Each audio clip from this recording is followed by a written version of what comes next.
दी legend career killer का भाई अभी तक सिक्का नहीं चला, यानी कि मंडे नाइट रो के अंदर फिर से उनको हार का सामना करना पड़ा है। और कौन एडवांस कर गया एलिमिनेशन चैंबर के लिए, तो पूरी डिटेल में बात कर लेंगे इस वीडियो के अंदर। बेसिकली हम पूरी मंडे नाइट रो की बात करेंगे इस वीडियो के अंदर। प्लीज वीडियो को लाइक एंड सब्सक्राइब कर लेना। तो शो की शुरुआत में होता नजर आता है भाई हमारे दी विजन से। तो दी विजन आते हैं भाई अपने पूरे गुस्से में होते हैं। पहले तो भाई दी उसोज आते हैं। दी उसोज ऑडियंस तरफ से मतलब कि पूरी तरीके से अपना कमाल की एंट्रेंस कर रहे होते हैं। उतने में भाई वहाँ पे एंट्रेंस कर रहे हैं और वहाँ पे ladies and gentleman Paul Heyman बोलते हैं, लेकिन ऑडियंस उनको अच्छा रिस्पॉन्स नहीं देती भाई, बू बू कर रही होती है। उसके बाद लोगन पॉल होता है। लोगन पॉल कहते हैं कि पॉल हेमन जो कह रहा है तुम ध्यान से सुनो, लेकिन भाई कोई सुनता नहीं है, बू बू कर रहे होते हैं लोग। उसके बावजूद भी जो हमारे लोगन पॉल है वो कहते हैं कि देखो तुम बू करो या कुछ मर्जी करो, पर हमको घंटा फर्क नहीं पड़ता, तुम जो मर्जी करो, हमें तो भाई बस एडवांस करना है अपने एलिस चैम्बर के अंदर और विक्ट्री करनी है और रेसलमेनिया को मेन इवेंट करना है। उसके बाद भाई लोगन पॉल जाते हैं बीच रिंग में, अपने मसल दिखाते हैं। उसके बाद देखने को मिलता है कि हमारे ब्रॉन्सन रीड भी कुछ बोल ही रहे होते हैं। उतने में भाई हमारे लोगन पॉल जो होते हैं और हमारे पॉल हेमन जो होते हैं वो इतने बात छेड़ते हैं कि लास्ट वीक क्या हुआ था। लास्ट वीक उन्होंने वीडियो पैकेज चलाया जिसके अंदर की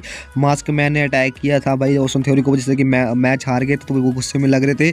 उतने में एडम पेयर्स भी आ जाते हैं। एडम पेयर्स कहते हैं कि देखो भाई जो कुछ हुआ है तुम्हारी वजह से होता, अगर तुम्हारे दी विजन के बंदे बीच मैच में नहीं आते तो वहाँ पे दी मास्क मैन भी नहीं आता। और एडम पेयर्स कहते हैं कि देखो अगर तुम्हें चाहिए कि मास्क मैन तुम्हारे बीच में दोबारा से नहीं आए, तुम्हारा काम खत्म ना करे, तो तुमसे रिक्वेस्ट है कि तुम भी अपने बंदों को वापस भेजो बैक स्टेज, ताकि दी मास्क मैन है तुम्हारे ऊपर फिर से अटैक ना करे, तुम्हारे बिजनेस के अंदर तुम्हारा से इंटरफेरेंस ना करे। तो उसके बाद जो होता है भाई मास्क चल ही रहे होते हैं। उतने में भाई पीछे से एल नाइट आते हैं और वो इंटरफेरेंस करते हैं और वो कहते हैं कि देखो मैं तुम्हारी धज्जा उड़ाना चाहता हूँ, कि मैं चाहता हूँ कि भाई तुम जो हो एलिमिनेशन चैम्बर के अंदर क्वालिफाइंग कर जाओ, ताकि मैं तुम्हारा धज्जा उड़ा दूँ, तुम्हें डिस्ट्रॉय कर दूँ। और भाई लोगन पॉल बोल पड़ते हैं बीच में कि जिस तरह की तुम्हें कार के ऊपर रख के पीटा था उस तरीके से तुम पिटाई खाना चाहते हो क्या। उसमें भाई हंस पड़ते हैं भाई एडम पेस भी एंड हमारे जो लोगन पॉल वो भी हंस पड़ते हैं। उसके बाद जो होता है भाई एल नाइट कहते हैं हाँ भाई बिल्कुल वैसे ही, लेकिन तुम्हारी तो मैं खटिया खड़ी कर दूंगा अगर तुम इस बार चैम्बर मैच के अंदर। मैं चाहता हूँ गॉड से प्रार्थना करता हूँ कि तुम जाओ ब्रॉन्सन रीड आ जाए उस मैच के अंदर, ताकि मैं तुम्हारे मतलब कि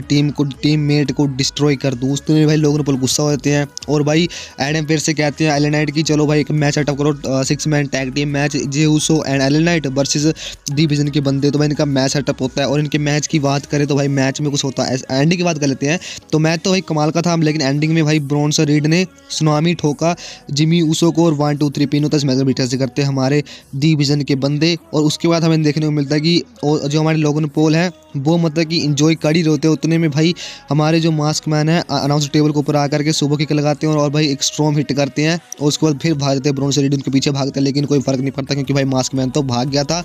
और पॉल हेमन जो होते हैं वो कहते हैं कि भाई तुम वापस आओ और भिड़ो इससे, तुम वापस आओ, लेकिन आते नहीं है दी मास्क मैन। बैकस्टेज हमें सीन देखने को मिलता है कि जहाँ पे पॉल हेमन कहता है कि मास्क मैन है कौन, मास्क मैन बार बार मेरे मतलब कि बिजनेस को खराब कर रहा है। पॉल हेमन कहते हैं एडम पेयर्स कहता है कि मैं भी तुम्हारे जैसा ही परेशान हूँ भाई, एडम उस मास्क मैन से मेरा शो को खराब कर रहा है। और दी विजन के बंदे यानी कि ब्रॉन्सन रीड जो होते हैं वो कहते हैं कोई बात नहीं भाई, इसको काम खराब करें तो तुम्हारा काम भी खराब करना है एडम पेयर्स, मैं तुम्हारा हल करता हूँ, सोल्यूशन करता हूँ एलिमिनेशन चैम्बर के अंदर, मैं उसको पूरा हल करने वाला हूँ दी मास्क मैन का। भाई ब्रॉन्सन रीड ने तो जिम्मा उठा लिया कि भाई वो मार के रहेंगे, दी मास्क मैन को डिस्ट्रॉय करके रहेंगे। ऐसा मतलब कि ब्रॉन्सन रीड ने पूरी कसम खा ली आज मंडे नाइट रो के अंदर। आगे देखने को मिलता है सीन, हमें आगे देखने को मिलता है भाई हमें प्रोमो सेगमेंट एजे ली का एंड बेकी लिंच का। एजे ली जो होती है वो कहते हैं कि मैं बहुत दिनों बाद मैच लड़ने वाली हूँ और बेली जैसी superstar, Charlotte Flair, Alexa bliss जैसी सुपरस्टार से तो मैं और भिड़ना चाहती हूँ, लेकिन मैं पहले पहले मैं बेकी लिंच को देख लूँ इस एलिमिनेशन चैम्बर के अंदर, रेसलमेनिया के अंदर बनकर जाऊंगी, मैं चैंपियन हूँ, लिख लूँगी भी चैंपियन बन के, इंटरकॉन्टिनेंटल चैंपियन बन के। अभी तक चैंपियन बनी नहीं है, लेकिन वो बड़ी बड़ी सपने यहीं बता रही होती है मंडे नाइट रो के अंदर। उसके बाद बेकी लिंच आती हैं और बेकी लिंच आकर के प्रोमो सेगमेंट देती हैं और भाई बेकी लिंच को सीधा ही बोल दिया भाई, अपने एजे ली ने कहा कि देखो बेकी लिंच तुम चाहो तो मेरे को शकल पे मतलब एक स्लैप मार सकती हो, कुछ भी कर सकते हो, तुम्हें मैं मौका देती हूँ एक। लेकिन भाई बेकी लिंच नहीं मारा। बेकी लिंच कहते हैं कि तुम चाहते हो कि मैं तुम्हें पीटूँ, उसके बाद तुम कहो कि मैं इंजर्ड हूँ और मैच नहीं लड़ सकती, तो मैं ऐसा बिल्कुल भी नहीं, तुम्हें बहाना नहीं मारने दूंगी। और यहाँ पे भाई दोनों ने प्रोमो सेगमेंट का अंत किया और दोनों में टेंशन दिखाने की कोशिश की डब्ल्यूडब्ल्यूई कंपनी ने। तो भाई दोनों जाने मतलब कि प्रोमो सेगमेंट कुछ नेक्स्ट लेवल का निकाल रहे हैं भाई, अलग एक्टिंग करके मतलब आजकल मंडे नाइट रो के अंदर। बाकी आप बताना कि इनका प्रोमो सेगमेंट आपको कैसा लगता है देखने में। आगे से बात करते हैं तो आगे देखने को मिलता है हमें सीएम पंक का प्रोमो सेगमेंट। सीएम पंक आते हैं और वो कहते हैं कि बैक साइड सभी लोग मुझसे गुस्से में है, एडम पेज गुस्से में, क्योंकि मैंने रेसलमेनिया को मेन इवेंट को खराब किया। रेसलमेनिया को मेन इवेंट के रोमन से भिड़ने वाला हूँ, रोमन के साथ मैं मैच रेसल करने वाला, रेसलमेनिया को नाइट को मेन इवेंट करने वाला हूँ, इसलिए मैंने उसको खतरे में डाल दिया है, जो कि मैंने मैच ओके किया फिन वेलर एंड अपना। तो वो चीज़ देख करके भाई एडम पेज और बैक से स्टाफ जो है वो ज़्यादा गुस्से में मेरे से, क्योंकि मैंने रेसलमेनिया को मेन इवेंट को मतलब कि दांव पे रख दिया है और मैं पूरी ओके नहीं होकर जाऊँगा तो सारे निराश हो जाएंगे मेरे से। उसके बाद जो होता है भाई कहते हैं कि कोई बात नहीं, मैं तो फिन वेलर को मैं छोड़ूंगा नहीं, क्योंकि उसने मेरा दी फिनोमिनल एजिस के साथ मैच खराब किया और उसका तो मजा चखा के रहूँगा मैं अपने फिन वेलर को, क्योंकि उसने मेरा नाइट ख़राब कर दिया था एजिस के साथ। उसके बाद वो कहते हैं कि देखो फिन वेलर जो है अपने जजमेंट डे के मेंबर्स के साथ ही मतलब ओके फील करता है, लेकिन मेरे सामने जब आएगा अकेला तो मैं उसको डिस्ट्रॉय कर दूंगा। उसके बाद देखने को मिलता है सीना में कि भाई फिन वेलर आते हैं, फिन वेलर कहते हैं कि देखो तुम क्या कह रहे हो कि तुम्हारा नाइट मैंने खराब किया, तुम्हारा नाइट खराब बिल्कुल भी नहीं किया, मैंने पब्लिक का नाइट बिल्कुल ही खराब नहीं किया, और मैं उनको तो बेस्ट इन वर्ल्ड उनको चाहिए ना, बेस्ट इन वर्ल्ड कैसे बनते हैं, न्यू जापान लीग में जाकर मतलब मैच रेसल करना, फिर पहली मंडे नाइट रो के अंदर आकर रोमन रेंस को हराना, मैंने वो सब किया है और मैं इससे बेस्ट इन वर्ल्ड बनता हूँ और बेस्ट इन वर्ल्ड मैं हूँ और मैं जीतूंगा जब तुम्हें वर्ल्ड चैंपियनशिप के मैच के अंदर हराऊंगा मैं सीएम पंक। तो रेसलमेनिया को मेन इवेंट मैं करूंगा जो कि बेस्ट इन वर्ल्ड मैं हूँ असल में, और मैं मैच खराब बिल्कुल नहीं कर रहा, रेसलमेनिया का मैच बिल्कुल भी खराब नहीं कर रहा, रेसलमेनिया को मैच को मैं बचा रहा हूँ।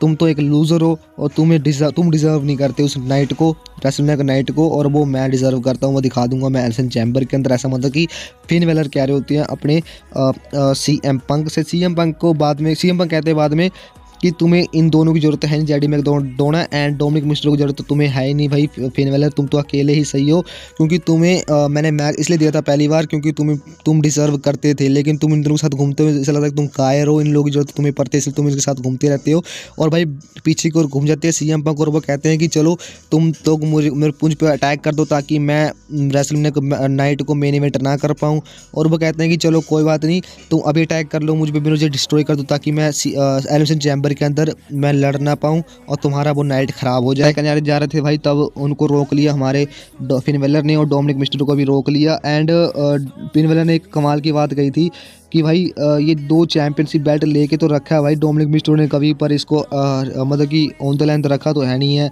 कभी डिफेंस किया तो है नहीं है, ये तो लूज़र है एक नंबर का। ऐसा 2 चैंपियन रखने से कोई चैंपियन नहीं होता, डिफेंड भी करना पड़ता है चैंपियनशिप बेल्ट को, और जो कि अपने डोमिनिक मिस्टेरो ने बिल्कुल भी नहीं किया। ऐसा मतलब फिर हमारे सीएम पंक बोल रहे होते हैं और भाई माइक फेंक कर चले जाते हैं जेडी अपने फिन वेलर के ऊपर, और जेडी मैकडोना जब पीटने जा रहे थे तो भाई उनको कुछ नहीं करने दिया, फिन वेलर ने सीएम पंक के ऊपर अटैक करने से रोका। जजमेंट डे को वही चीज़ देखने वाली थी, और बैक साइड इनके बीच में गर्मा गर्मी देखने को मिली, शायद भाई एलिमिनेशन चैम्बर के अंदर बहुत देखने को मिलेगा जो कि फैंस डिमांड कर रहे थे काफ़ी दिनों से। नेक्स्ट में मेन इवेंट के अंदर देखने को मिलता भाई मैच, जो कि मैच था भाई triple threat match elimination chamber के लिए क्वालिफाइंग मैच, जिसका हम सबको वेट था भाई जी वैन वर्सेस अपने गुंथर वर्सेस डोमिनिक मिस्टेरो के मैच था, और मैच की एंडिंग की बात करते हैं भाई अपने ड्रैगन ली ने आकर जो बेल होता है बजाने वाला उसको ही भाई खींच के मार दिया अपने मुंह पे, गुंथर के मुंह पे, जिस कारण कि गुंथर ढेर हो गए। उसके बाद भाई जीवन ने अपना फिनिशर लगाया डोमिनिक मिस्टेरो को 1, 2, 3 पिन करते इस मैच के अंदर विक्टर से करता है, यानी कि जीवन जो है एडवांस हो चुके हैं और वो जाएंगे एलिमिनेशन चैम्बर के अंदर और वो क्वालिफाइंग हो चुके हैं। अब Randy Orton, Cody Rhodes, LA night and जीवन जो है भाई वो भिड़ने वाले हैं। अभी तक वो कन्फर्म हो चुका है, 2 बंदे अभी और होंगे कन्फर्म, उसके बाद ये एलिमिनेशन चैम्बर का एलिमिनेशन चैम्बर मैच जो है कन्फर्म, तो इनका मैच जो है भाई कन्फर्म होता नजर आएगा। लेकिन अभी 4 बंदों का शकल दिख चुका हमें, LA night, Cody Rhodes and Randy Orton and हमारे जो जीवन है ये कन्फर्म हो चुके हैं। दी लेजेंड किलर जो है बहुत दूर है अभी इससे, गुंथर की बात कर रहा हूँ मैं, गुंथर का फ्यूड होता है ड्रैगन लीग के साथ चलने वाला एलिमिनेशन चैम्बर मैच के अंदर। अगले मंडे नाइट रो के अंदर हमें देखने को मिलेगा भाई ट्रिब्यूट वाला एक सेलिब्रेशन जो कि इस साल के लिए होने वाला है अगले मंडे नाइट रो के अंदर। बाकी दोस्तों ये फिलहाल वीडियो यहीं तक थी, वीडियो पसंद है वीडियो को लाइक सब्सक्राइब जरूर करना। मिलती है नेक्स्ट वीडियो के अंदर।